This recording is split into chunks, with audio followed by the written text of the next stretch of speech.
Thank you. This afternoon I'm going to give a little presentation about some work we've been doing at FAO Forestry Department on the impacts of carbon values on rotation ages and the end uses of forest products. I'm going to talk a little bit about the background, in particular with the use of forest products forests for bioenergy. That's become a fairly important use of forests in Europe recently, and there's been discussions about whether use of forests for bioenergy is really carbon neutral or whether there's a carbon debt associated with that. I'm going to talk a little bit about how carbon can be incorporated into the way that we think about the economics of sustainable forest management, and also how the storage of carbon in end uses or as substitution of fossil fuels may affect the rotation decision. I'll also mention the situations and the conditions under which we might consider permanent carbon storage in forests. I'll then finish with a few policy implications from the work that we have done so far. So just to give a little bit of background, there's been increased interest in the possibilities of forests making a greater contribution to climate change, and particularly in developed countries a major emphasis has been placed on the use of forests and wood for bioenergy as substitutes for fossil fuels. Now, one of the reasons for doing this has been the notion that the use of wood for bioenergy is essentially carbon neutral.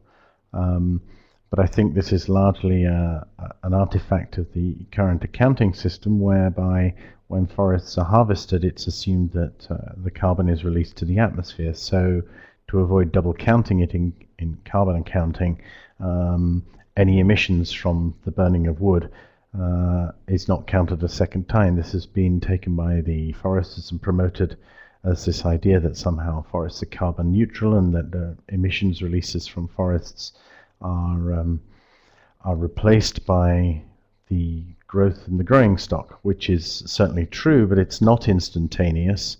And in fact, this idea of carbon debt, where forests are cut, carbon is undoubtedly released into the atmosphere when forests are cut.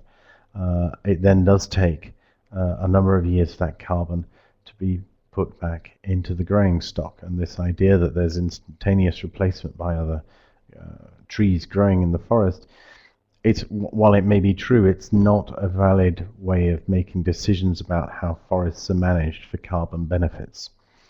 Partly this is because there's a confusion between emissions and stock changes. Now, the way that we have analyzed this is by basically adding the value of carbon to the normal discounted cash flows that will be constructed to calculate an economically optimal rotation age.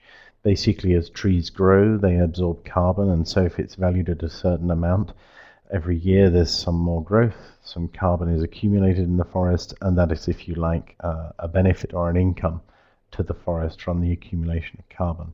However, when the forest is harvested or when it's thinned, the trees are cut down, and that carbon is released back into the atmosphere. Or it may be stored in products, but eventually there is a release of carbon. And in fact, it's this carbon release that I like to think of as, if you like, a decommissioning cost. So we have a slightly different way of thinking about the economics of forest rotations, with instead of having a large upfront investment and then timber income later on, in the case of carbon, what we have is a gradual income source in terms of carbon accumulation, followed by quite a large cost, a decommissioning cost, the release of that carbon back to the atmosphere. So we've done a lot of these calculations, adding in different carbon values onto different types of crops, using also cost and price data in terms of the revenue streams for the timber income from Europe, North America, South Africa, New Zealand, places where there's quite a lot of plantation forestry. And we've been looking at how the addition of these carbon values in terms of accumulation and then a decommissioning cost, how that affects the optimal rotation age. And just for one example here, this is, for example, pine, Northern Europe, yield class 6 cubic meters a hectare a year, maximum mean annual increment. This would be typical, for example, of southern Sweden, maybe the Baltic states, the type of growth that you have there. Running this calculation with a carbon value of $10 per ton CO2, we can see that actually the rotation age has changed when those benefits are added on to the calculation.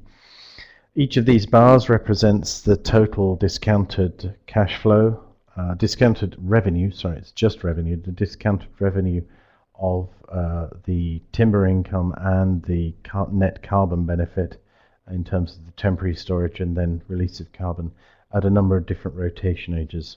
We can see with the solid green bar at the bottom that at a 5% discount rate, this yield class, the optimal rotation age for the prices typically in that region will be about 51 years.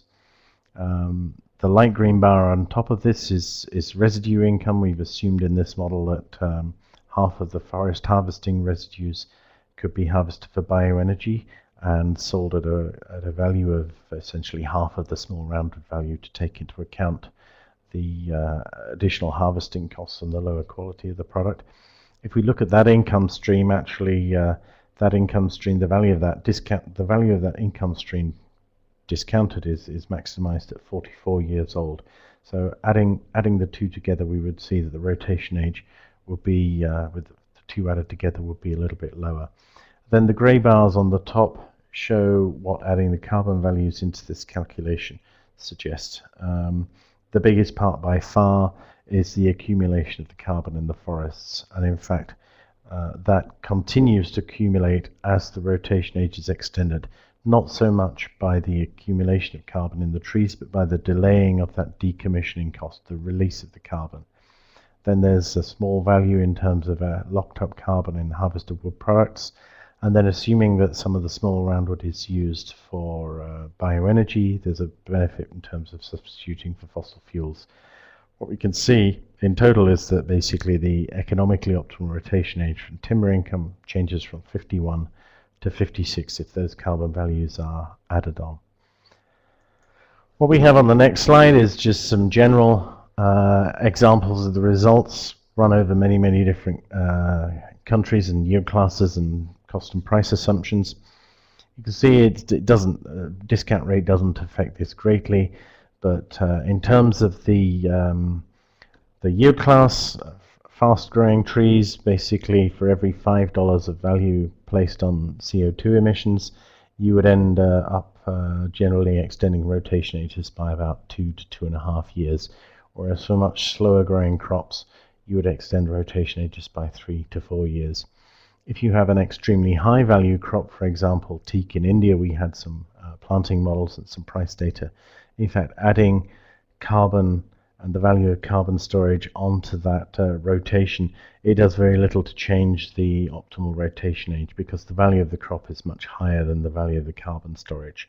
Plus, when the crop is harvested, a lot of it is locked up in terms of harvested wood products.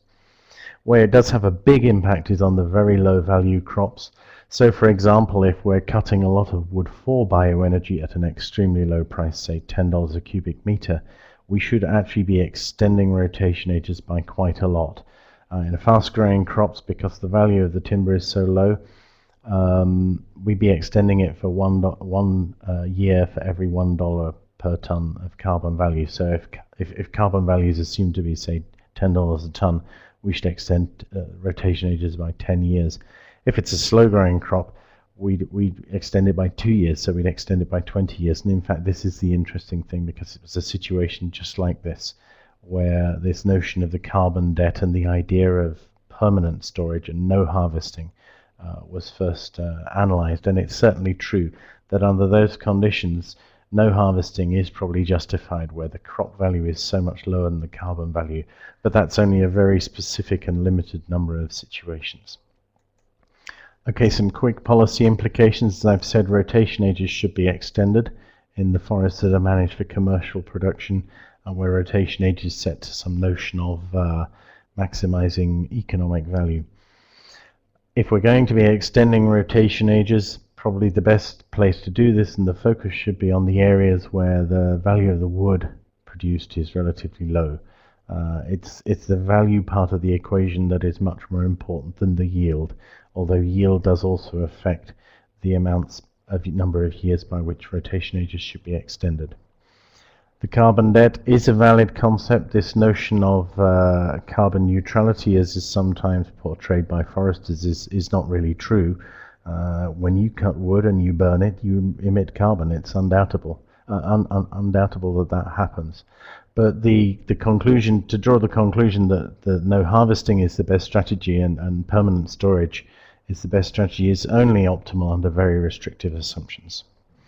Now, the use of forests for bioenergy does lead to climate benefits in many cases. For example, the use of harvesting residues, that carbon was going to be emitted anyway, so it's a very good idea to use it for bioenergy. But the problem that we have is that the policies at the moment encourage the harvesting of wood for bioenergy because of the substitution benefits. If anything, they probably encourage a shortening of rotation ages, because what has not been internalized is the fact that the emissions from the burning of the wood, it's lopsided because the benefits in terms of the substitution is incorporated into the policy mix, but there's nothing really to counteract that in terms of extending rotation. So what we should actually have is, yes, more bioenergy, but from trees grown on longer rotations. Now, trying to do this, there'd be a number of implementation challenges, particularly, for example, substitution effects and leakage. If rotations are extended, wood production falls and there could be some leakage. But we believe that extending rotations could be a fairly cost-effective way of storing more carbon in forests and of mitigating climate change. Thank you.